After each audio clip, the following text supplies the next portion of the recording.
Chapter 11. The Man on the Tor. The extract from my private diary, which forms the last chapter, has brought my narrative up to the 18th of October, a time when these strange events began to move swiftly towards their terrible conclusion.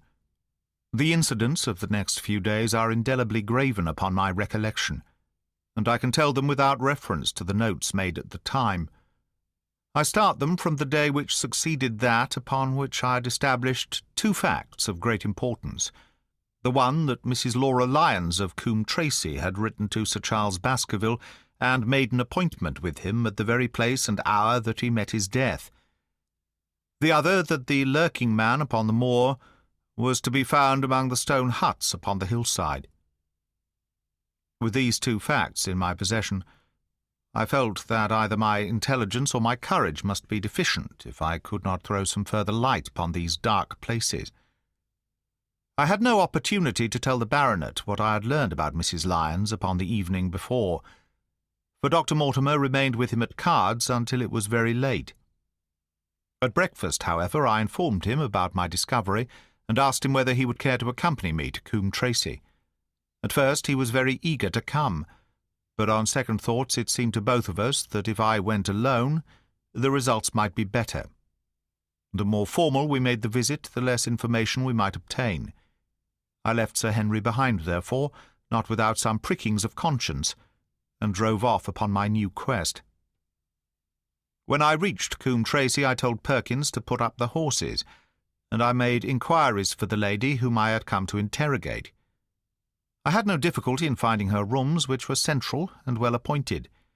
A maid showed me in without ceremony, and as I entered the sitting-room, a lady who was sitting before a Remington typewriter sprang up with a pleasant smile of welcome.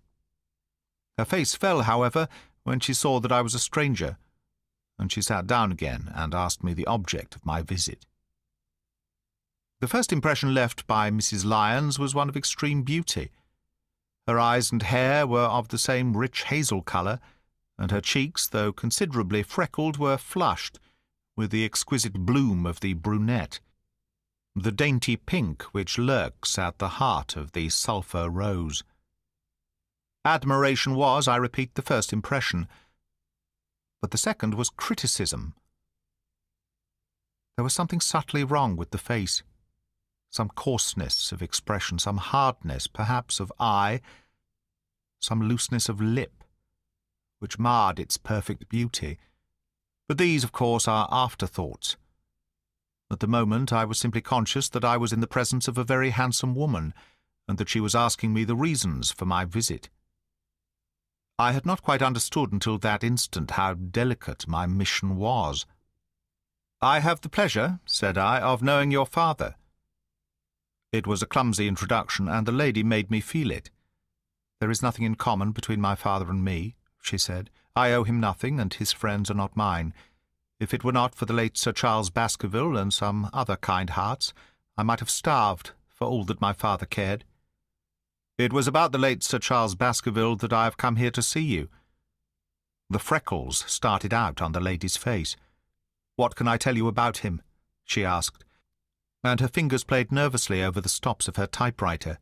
"You knew him, did you not? I have already said that I owe a great deal to his kindness.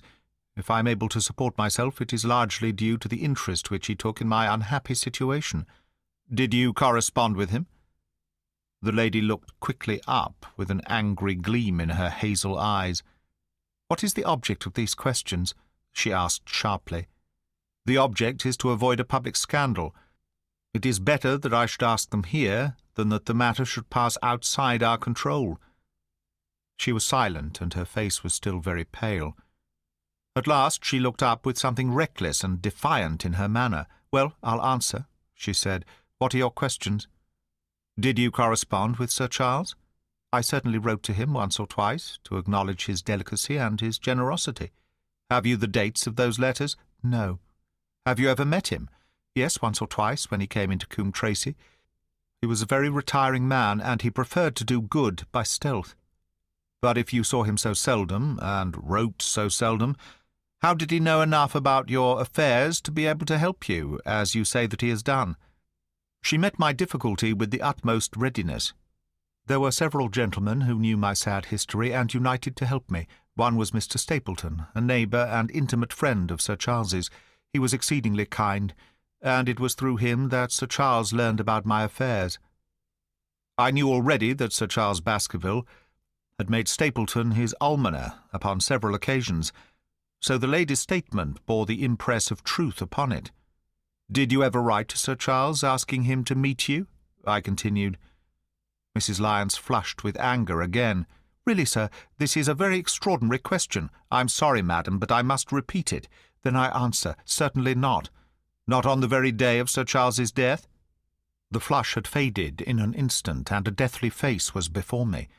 Her dry lips could not speak the "no" which I saw rather than heard. "Surely your memory deceives you," said I. "I could even quote a passage of your letter. It ran, 'Please, please, as you are a gentleman, burn this letter, and be at the gate by 10 o'clock.' I thought that she had fainted, but she recovered herself by a supreme effort.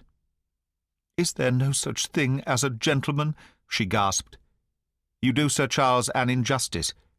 He did burn the letter, but sometimes a letter may be legible even when burned. You acknowledge now that you wrote it?" "Yes, I did write it," she cried, pouring out her soul in a torrent of words. "I did write it. Why should I deny it? I have no reason to be ashamed of it. I wished him to help me. I believed that if I had an interview I could gain his help. So I asked him to meet me. But why at such an hour? Because I had only just learned that he was going to London next day and might be away for months. There were reasons why I could not get there earlier. But why a rendezvous in the garden instead of a visit to the house? Do you think a woman could go alone at that hour to a bachelor's house? Well, what happened when you did get there? I never went, Mrs. Lyons. No, I swear it to you on all I hold sacred.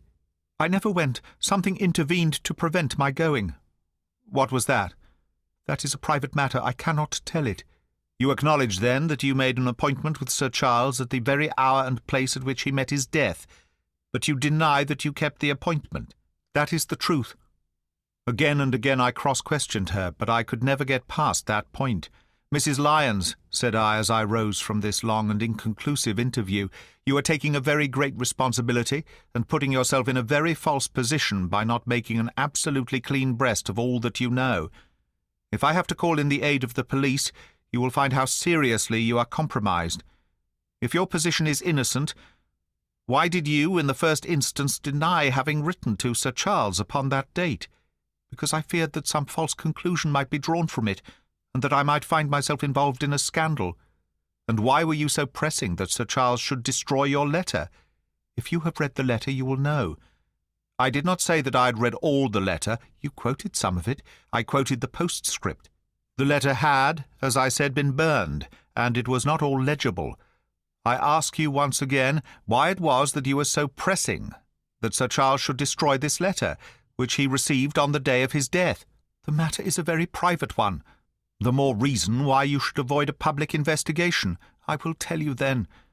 If you have heard anything of my unhappy history, you will know that I made a rash marriage and had reason to regret it. I have heard so much.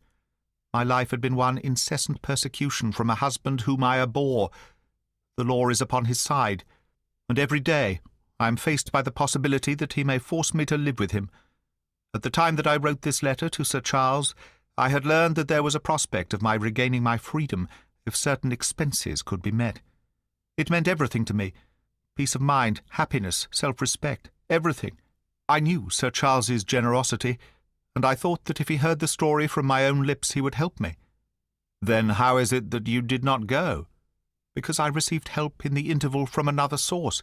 Why then did you not write to Sir Charles and explain this? So I should have done, had I not seen his death in the paper next morning. The woman's story hung coherently together, and all my questions were unable to shake it. I could only check it by finding if she had indeed instituted divorce proceedings against her husband at or about the time of the tragedy. It was unlikely that she would dare to say that she had not been to Baskerville Hall if she really had been, for a trap would be necessary to take her there, and could not have returned to Coombe Tracey until the early hours of the morning. Such an excursion could not be kept secret. The probability was, therefore, that she was telling the truth, or at least a part of the truth. I came away baffled and disheartened. Once again I had reached that dead wall which seemed to be built across every path by which I tried to get at the object of my mission. And yet the more I thought of the lady's face and of her manner, the more I felt that something was being held back from me. Why should she turn so pale? Why should she fight against every admission until it was forced from her? Why should she have been so reticent at the time of the tragedy? Surely the explanation of all this could not be as innocent as she would have me believe. For the moment I could proceed no farther in that direction, but must turn back to that other clue which was to be sought for among the stone huts upon the moor. And that was a most vague direction. I realized it as I drove back and noted how hill after hill showed traces of the ancient people. Barrymore's only indication had been that the stranger lived in one of these abandoned huts, and many hundreds of them are scattered throughout the length and breadth of the moor. But I had my own experience for a guide, since it had shown me the man himself standing upon the summit of the Black Tor. That, then, should be the centre of my search. From there I should explore every hut upon the moor until I lighted upon the right one. If this man were inside it, I should find out from his own lips, at the point of my revolver, if necessary, who he was and why he had dogged us so long. He might slip away from us in the crowd of Regent Street, but it would puzzle him to do so upon the lonely moor. On the other hand, if I should find the hut and its tenant should not be within it, I must remain there, however long the vigil, until he returned. Holmes had missed him in London. It would indeed be a triumph for me if I could run him to earth where my master had failed.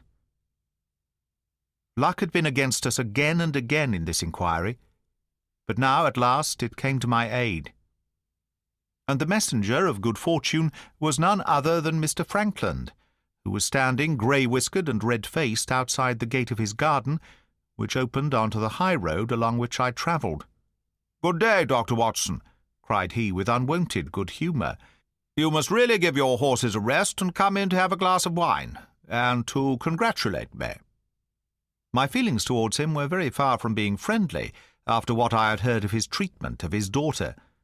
But I was anxious to send Perkins and the wagonette home, and the opportunity was a good one. I alighted and sent a message to Sir Henry that I should walk over in time for dinner. Then I followed Frankland into his dining-room. "It is a great day for me, sir, one of the red-letter days of my life," he cried, with many chuckles. "I have brought off a double event. I mean to teach them in these parts that law is law, and that there is a man here who does not fear to invoke it. I have established a right-of-way through the centre of old Middleton's Park, slap across it, sir, within 100 yards of his own front door. What do you think of that? We'll teach these magnates that they cannot ride roughshod over the rights of the commoners, confound them. And I've closed the wood where the Fernworthy folk used to picnic. These infernal people seem to think that there are no rights of property, and that they can swarm where they like with their papers and their bottles. Both cases decided, Dr. Watson, and both in my favour. I haven't had such a day since I had Sir John Morland for trespass, because he shot in his own warren." "How on earth did you do that?" "Look it up in the book, sir. It will repay reading Frankland versus Morland, Court of Queen's Bench. It cost me £200, but I got my verdict." "Did it do you any good?" "None, sir, none. I'm proud to say that I had no interest in the matter. I act entirely from a sense of public duty. I have no doubt, for example, that the Fernworthy people will burn me in effigy tonight.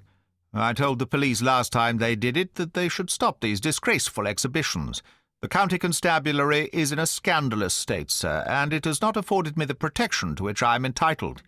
The case of Frankland versus Regina will bring the matter before the attention of the public. I told them that they would have occasion to regret their treatment of me, and already my words have come true." "How so?" I asked. The old man put on a very knowing expression. "Because I could tell them what they are dying to know, but nothing would induce me to help the rascals in any way." I had been casting round for some excuse by which I could get away from his gossip, but now I began to wish to hear more of it. I'd seen enough of the contrary nature of the old sinner to understand that any strong sign of interest would be the surest way to stop his confidences. "Some poaching case, no doubt," said I, with an indifferent manner. "Ha, my boy, a very much more important matter than that. What about the convict on the moor?" I stared. "You don't mean that you know where he is?" said I. "I may not know exactly where he is, but I'm quite sure that I could help the police to lay their hands on him. Has it never struck you that the way to catch that man was to find out where he got his food, and so trace it to him?" He certainly seemed to be getting uncomfortably near the truth. "No doubt," said I. "But how do you know that he is anywhere upon the moor?" "I know it because I have seen with my own eyes the messenger who takes him his food." My heart sank for Barrymore. It was a serious thing to be in the power of this spiteful old busybody, but his next remark took a weight from my mind. "You'll be surprised to hear that his food is taken to him by a child. I see him every day through my telescope upon the roof. He passes along the same path at the same hour, and to whom should he be going except to the convict?" Here was luck indeed, and yet I suppressed all appearance of interest. A child! Barrymore had said that our unknown was supplied by a boy. It was on his track, and not upon the convict's, that Frankland had stumbled. If I could get his knowledge, it might save me a long and weary hunt. But incredulity and indifference were evidently my strongest cards. I should say that it was much more likely that it was the son of one of the moorland shepherds taking out his father's dinner. The least appearance of opposition struck fire out of the old autocrat. His eyes looked malignantly at me, and his grey whiskers bristled like those of an angry cat. "Indeed, sir," said he, pointing out over the wide-stretching moor. "Indeed, sir," said he, pointing out over the wide-stretching moor. "Do you see that black tor over yonder? Well, do you see the low hill beyond, with the thorn bush upon it? It is the stoniest part of the whole moor. Is that a place where a shepherd would be likely to take his station? Your suggestion, sir, is a most absurd one." I meekly answered that I had spoken without knowing all the facts. My submission pleased him, and led him to further confidences. "You may be sure, sir, that I have very good grounds before I come to an opinion. I've seen the boy again and again, with his bundle. Every day, and sometimes twice a day, I've been able. But wait a moment, Dr. Watson. Do my eyes deceive me? Or is there at the present moment something moving upon that hillside?" It was several miles off, but I could distinctly see a small dark dot against the dull green and grey. "Come, sir, come," cried Frankland, rushing upstairs. "You will see with your own eyes, and judge for yourself." The telescope, a formidable instrument mounted upon a tripod, stood upon the flat leads of the house. Frankland clapped his eye to it, and gave a cry of satisfaction. "Quick, Dr. Watson, quick, before he passes over the hill." There he was, sure enough, a small urchin with a little bundle upon his shoulder, toiling slowly up the hill. When he reached the crest, I saw the ragged, uncouth figure outlined for an instant against the cold blue sky. He looked round him with a furtive and stealthy air, as one who dreads pursuit. Then he vanished over the hill. "Well, am I right?"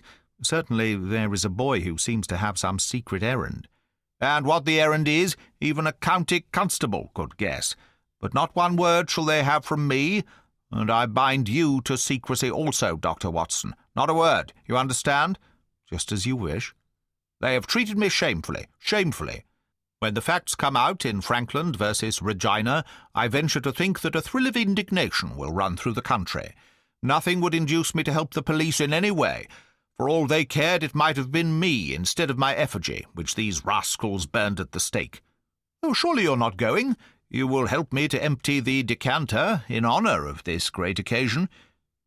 But I resisted all his solicitations, and succeeded in dissuading him from his announced intention of walking home with me. I kept the road as long as his eye was on me, and then I struck off across the moor, and made for the stony hill over which the boy had disappeared. Everything was working in my favour, and I swore that it should not be through lack of energy or perseverance that I should miss the chance which fortune had thrown in my way. The sun was already sinking when I reached the summit of the hill, and the long slopes beneath me were all golden green on one side and grey shadow on the other. A haze lay low upon the farthest skyline, out of which jutted the fantastic shapes of Belliver and Vixen Tor. Over the wide expanse there was no sound and no movement. One great grey bird, a gull or curlew, soared aloft in the blue heaven. He and I seemed to be the only living things between the huge arch of the sky and the desert beneath it. The barren scene, the sense of loneliness, and the mystery and urgency of my task all struck a chill into my heart.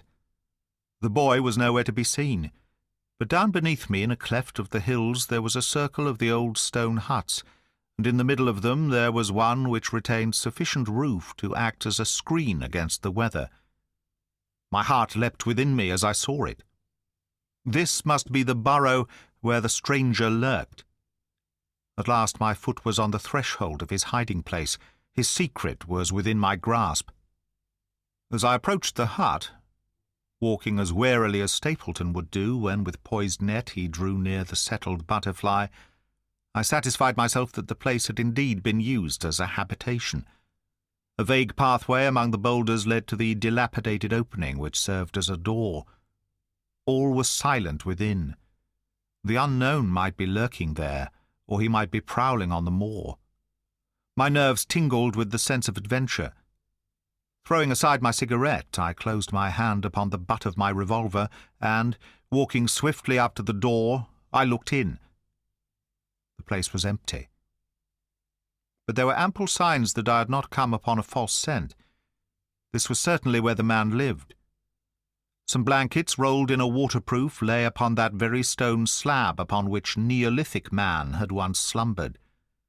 The ashes of a fire were heaped in a rude grate.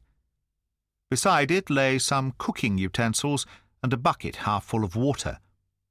A litter of empty tins showed that the place had been occupied for some time, and I saw, as my eyes became accustomed to the checkered light, a pannikin and a half-full bottle of spirits standing in the corner. In the middle of the hut a flat stone served the purpose of a table, and upon this stood a small cloth bundle, the same, no doubt, which I had seen through the telescope upon the shoulder of the boy.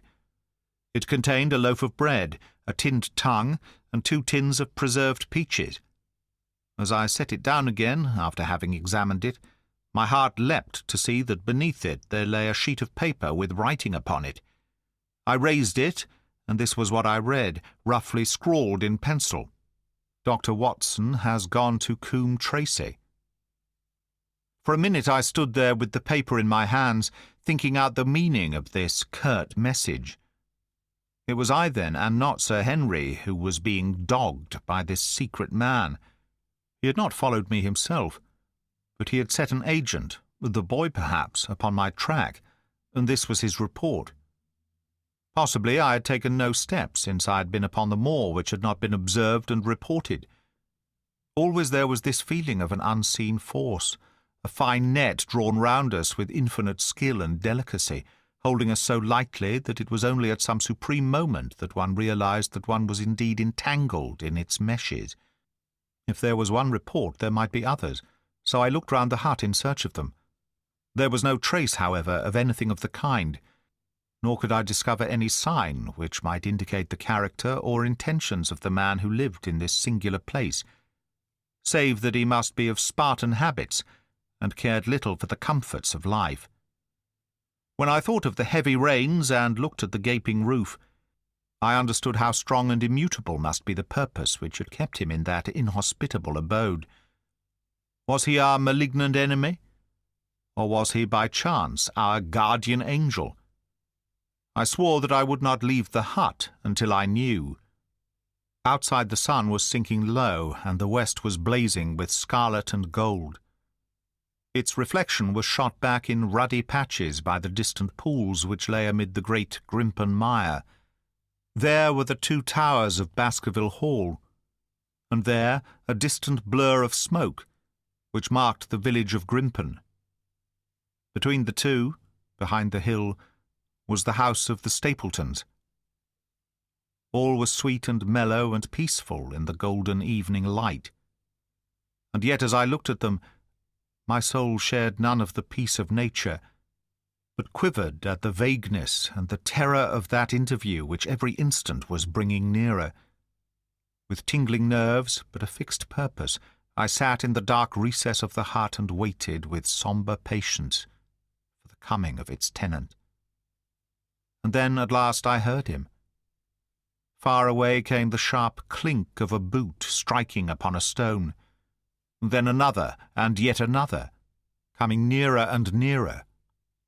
I shrank back into the darkest corner and cocked the pistol in my pocket, determined not to discover myself until I had an opportunity of seeing something of the stranger. There was a long pause which showed that he had stopped. Then once more the footsteps approached, and a shadow fell across the opening of the hut. "It is a lovely evening, my dear Watson," said a well-known voice.